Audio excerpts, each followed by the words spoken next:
سلام تعني هابلنا زي خبركم تخاتلتنا أنا ساعة زبلنا يوم حابريتات حيزنا لكم مسئنا لنا فلما قنك اندر استاتهم ما راح تودب حوحات ما راح تقنبارات عصو آخيبا خمزة كايدو زيقل الزينا وسيوم حزب تقراي كتنقغول لزيقبا حادة مسنبد زينا تسمعهم أو منقو حزب أقون تقراين حابر أو مدرخ تخايدهم عبدن برزيركب حزب تقراين إيرتران أبناي منقست حادة خمزة لو تقاليسهم تسوى عنه حزب تقراي بزخونه منقس جنرال تادس ورده خمس تكات حبيرهم تقالستي حرام بريتنا نايزوب العطوات نايفايس حلاف زنبر زملكت حدش زينا وصيهم زبلون كالوتنا اللونا حزد ما ناب زرزرهم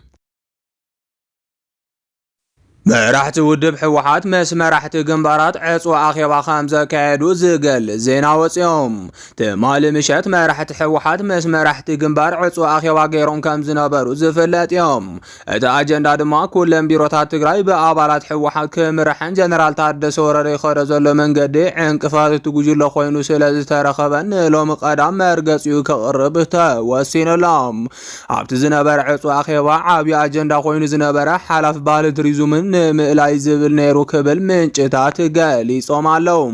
አሙዳታ ድማ አብዝመ ዘለዎ ሕዳር ከልዓል ከም ዘለዎ ወሲኖም አለው አብታኺባ አይታማኒ ላሰፋ አይተረኸቡንም ዘይተረኸቡሉ ምክንያት ድማ ሚስጥር ከየውጹ ዝብሉ እቶም ምንጭታት ጥንቃቄ ዝተመሎ አኺባን አካይዳን ውድብ ሕወሓት ሎም ወን ተጠናኺሩ ይቅጽል ከም ዘሎ ተሓቢሮም ከም ዝፍለጥ ጀነራል ታደሰ ወረደ ዋላኳ ዕድመ ልክዖም ህዝብ ትግራይ ዝተቃለሱ ወተሃደራዊ አመራርሓታት ካብ ዝኾኑ ሓደ እንተኾነም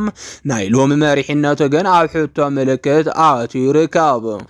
ምክንያቱ ድማ እቲ ጀነራል ኣብቲ ትግራይ ዝመርሓሉ ዘሎ ናይ 6 ወርሒ ዝኾነ ይኹን ለውጢ ኣብ ትግራይ ዘይምምፁ ስዒበዮም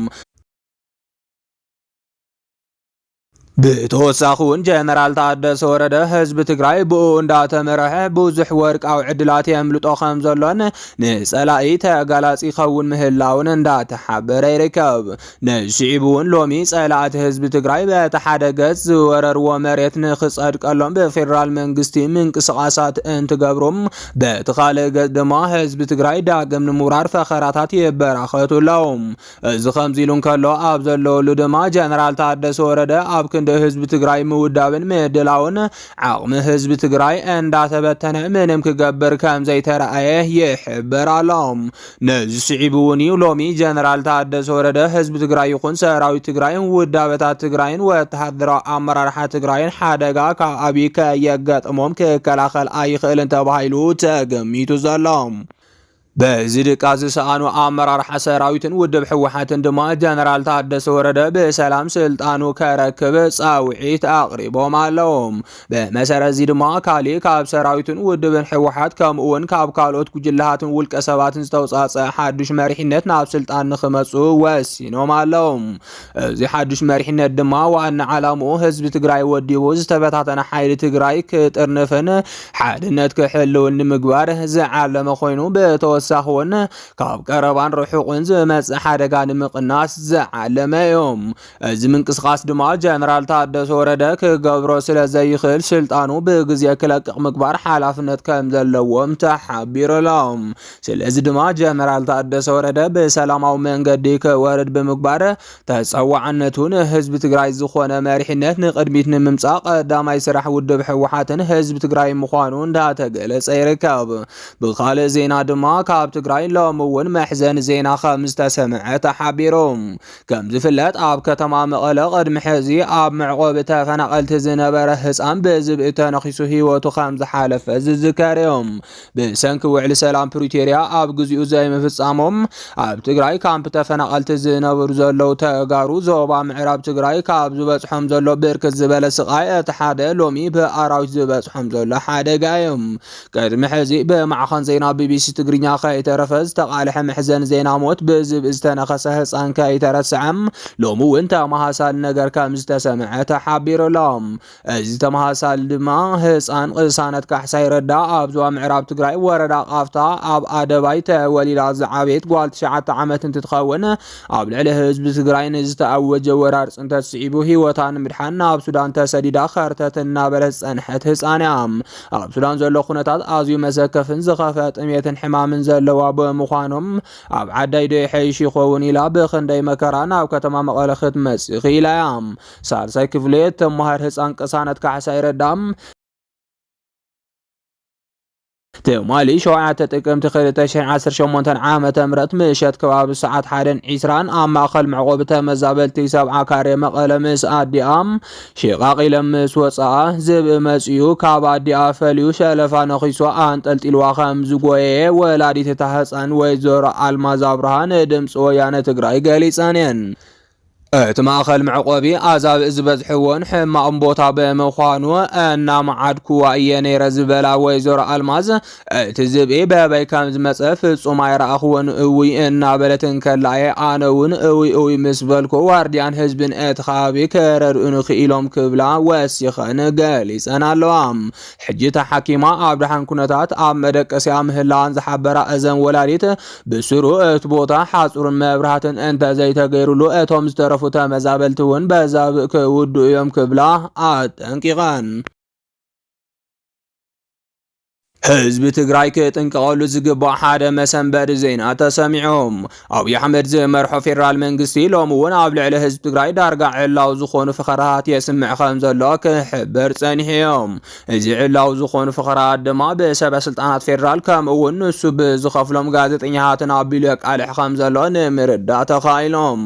ቅድሚ ሕዚ እቲ ጽንተታዊ ኩናት ኣብ ልዕሊ ትግራይ ቀድሚ ምእዋጆም ህንጻታት ክፍርስ ኣዴታት ከብክየ እንዳበለ ዘቃልሕ ዝነበረ ኣብይ ሎሚ ንህዝቢ ዝኸውን ፈኸራ የስምዕ ከም ዘሎ ንምርዳእ ተኻኢሎም። ብመሰረት እዚ ድማ ኣብ ድንበር ዝርከብ ህዝቢ ትግራይ ምስ ጎረቤቱን ሓውን ህዝቢ ኤርትራ ዝገብሮ ዘሎ ምርኻባት ደው እንተዘየቢሎም ብድሮን ክወቅዖ ዝብል ፈኸራ ኣስሚዑሎም። እዚ ፈኸራ ድማ ብሽም ጽምዶ ኣዝዩ ሓደገኛ ዝኾነ ምንቅስቓስ ትገብሩ ኣለኹም ደው እንተዘየቢልኩሞ ናይ ድሮን ጥቃት ክፍጽመልኩም እየ ብምባል ኣጠንቂቕዎም ኣሎም። እቲ ብኤርምያስ ለገሰ ዋቅጅራ ዝተባሃለ ተቀላዊ መንግስቲ ኮይኑ ዘሎ ጋዜጠኛ ዝቀረበ መጠንቀቕታ ድማ ኢትዮ ኤርትራ ቦርደር ክዕጾ መንግስቲ ኣጠንቂቑ ከም ዘሎ ገሊጹ እዮም። ድንበራት ክዕጸው እዮም ብሽም ጽምዶ ዝግበሩ ሓደገኛ ርክባት ደው ክብሉ ኣለዎም ዝበሉ ኮይኖም እዚ እንተዘይተገይሩ ግን ናይ ድሮን ጥቃት ከም ዝወስድ እዩ ኣጠንቂቑ ዘሎም። እዚ ኣብ ግምት ዘእተወ ድማ ኣብ ልዕሊ ተጋሩ ናይ ድሮን ጥቃት ክወስድ ምዃኑ ሓቢሩሎም። ብመሰረት እቲ ጊላ ኣብይ ዝኾነ ጋዜጠኛ ዘቃልሑ ሓበሬታ ድማ ኣብዚ ሕጂ ሰዓት ህዝቢ ትግራይ ኣብ ሓደጋ ከም ዘሎ ኣመላኺቶም። እዚ ማለት ድማ ህዝቢ ትግራይ ብናይ ኣብይ ሽርሒ ወተሃደራዊ ጥቃት ክበፅሖ ከም ዝኽእል ዘመላኽት እዮም። ኣብ ልዕሊ ተጋሩ ሕዚ እውን ፈኸራ ዘስምዕ ዘሎ ኣብይም ህዝቢ ከም ህዝቢ በዳሊ ንምግባርን ዳሓር ንዝወስዶ መጥቃዕቲ ምክንያት ንምድርዳር እዮም። ስለዚ ድማ እቲ መጠንቀቕታ ንህዝቢ ኤርትራ እውን ከም ዝኾነ ዝተገልጸ ኮይኑ ህዝቢ ትግራይን ኤርትራን ጽምዶ ብዝብል ኣብ ድንበራት ዝገብርዎ ዘለዉ ርክብ ደው ከብልዎ ተነጊርዎም ኣሎም። ነሲዒብ እውን ሎሚ ኣብይ ኣብ ድንበር ዝርከብ ህዝቢ ትግራይን ኤርትራን ጥቃት ክፍንወሉ ስለ ዝኽእል ካብ ምእካብ ክጥንቀቕ ብተጋሩን ኤርትራውያንን ጻውዒት ቀሪቡሎም። ኣብ መንጎ ህዝቢ ኣገውን ትግራይን ሓበራዊ መድረኽ ተኻይዶም። ርክባት ህዝቢ ንህዝቢ ብምጥንኻር ኣብ ህንፀት ሰላም ሓድነት ምስራሕ ይግባእ ብዝብል መርሒ ጭርሖ ኣብ መንጎ ህዝቢ ትግራይን ኣገውን ርክባት ተጀሚሮም። ኣብ መንጎ ህዝቢ ኣገው ከምኡ እውን ኣብ መንጎ ትግራይ መዳውብቲ ከባቢታት ምክብባር ሰላም መሰረት ዝገበረ ርክብ ኣሓት ህዝብታት ክጠናኸር ብትኹረት እናተሰርሐ ከም ዘሎ ትካል ሰላም ወርልድ ቪዥን ኢትዮጵያ ጨንፈር ትግራይ ገሊፆም። እዚ ዝተገለጸ ብትካል ህንፀት ሰላም ወርልድ ቪዥን ኢትዮጵያ ጨንፈር ትግራይ ቤት ጽሕፈት ሰላም ጸጥታን ወረዳ ሳምረ ብሓባር ብምዃን ኣብ ዝተዳለወ መድረኽ ዋዕላ ሰላም እዮም። ኣብቲ ዋዕላ ዘተ ሰላም ጣብያ ማሕደርቲም ጸጥታ ምምሕዳር ዓበይቲ ዓዲ ኣቦታት ሃይማኖት ሰላም ሃነጽቲ መንእሰይ ኣብ ዝተረኸቡሉ እዮም።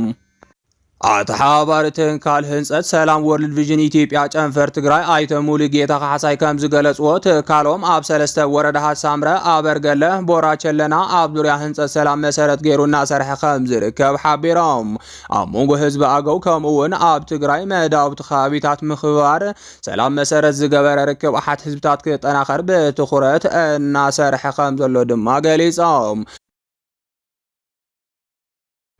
ሓላፊ ቤት ጽሕፈት ኣይተደሳለይ ውበት ናይዚ ዋዕላ ዘተ ሰላም ዕላማ ጎንፅታት ከየጋጥም ምክልኻልን ተጋጢሙ ድማ ናብ ዝኸፍአ ሓደጋ ከይበጽሕ ብዕርቅን ሽምግልናን ምፍታሕ ከም ዘድሊ ዝገልጽ ይኽብሉ መልእኽቶም ኣመሓላሊፎም። ተሳተፍቲ ዋዕላ ሰላም መልአከ ፀሓይ ዳንኤልን ተስፋይን ኣይተኸበደ ያለውን ከም ዝገለጽዎም ብሰንኪ ጽንተታዊ ኹናት ምስ ጎራብቲ ከባቢና ብፍላይ ምስ ህዝቢ ኣገው ዝነበረ ርክብ ተቋሪጹ ምንባሩ ዝፍለጥ ኮይኖም በዚ ገባር ሰናይ ተጀሚሩ ዘሎ መድረኽ ርክብ ህዝቢ ንህዝቢ ዝነኣዲሎም ይብሉ ጸብጻብ ርክብ ሓበሬታን ወረዳ ሳምረ ዝኸበርኩም ተኸታተልትና ንሰዓት ዝበልናዮም ሓበሬታታት ነዚኦም ይመስሉ ነይሮም። ንምክትታልኩም ካብ ልብና መስገን